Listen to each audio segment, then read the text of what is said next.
20वीं पुतली ज्ञानवती की कहानी।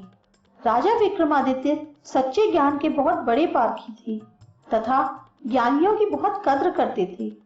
उन्होंने अपने दरबार में चुन चुन कर विद्वानों, पंडितों, लेखकों और कलाकारों को जगह दे रखी थी तथा उनके अनुभव और ज्ञान का भरपूर सम्मान करते थे।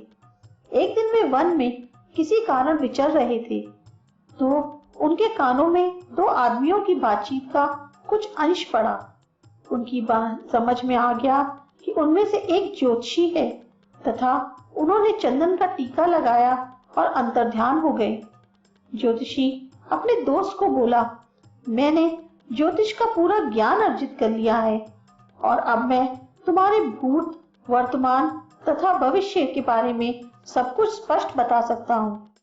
दूसरा उसकी बातों में कोई रुचि ना लेते हुए बोला, तुम मेरे भूत और वर्तमान से पूरी तरह परिचित हो, इसलिए सब कुछ बता सकते हो और अपने भविष्य के बारे में जानने की मेरी कोई इच्छा नहीं है।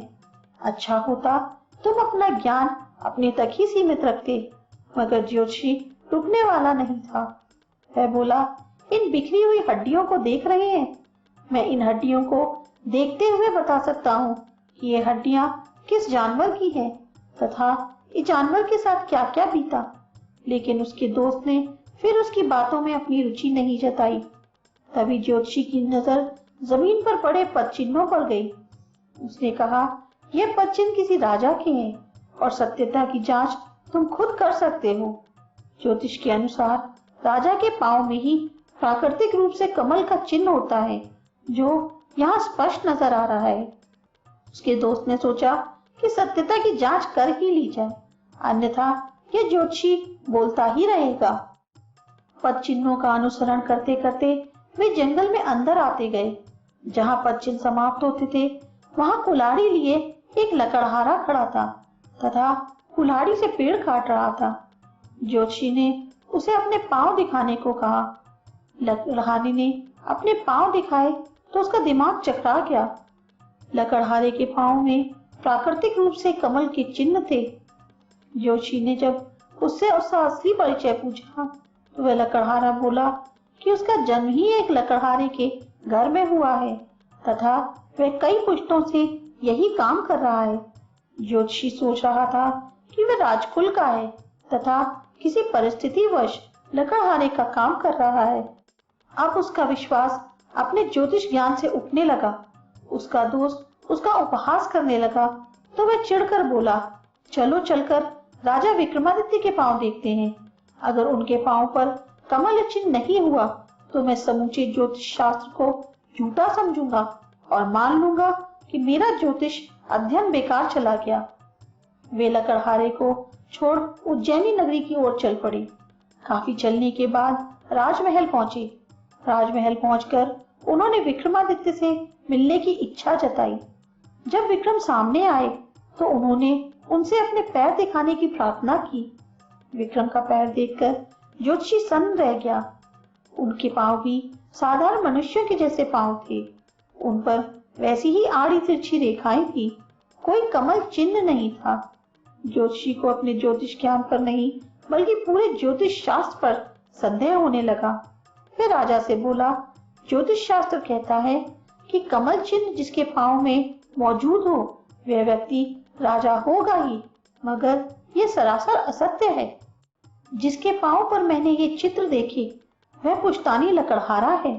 दूर दूर तक उसका संबंध किसी राजघराने से नहीं है।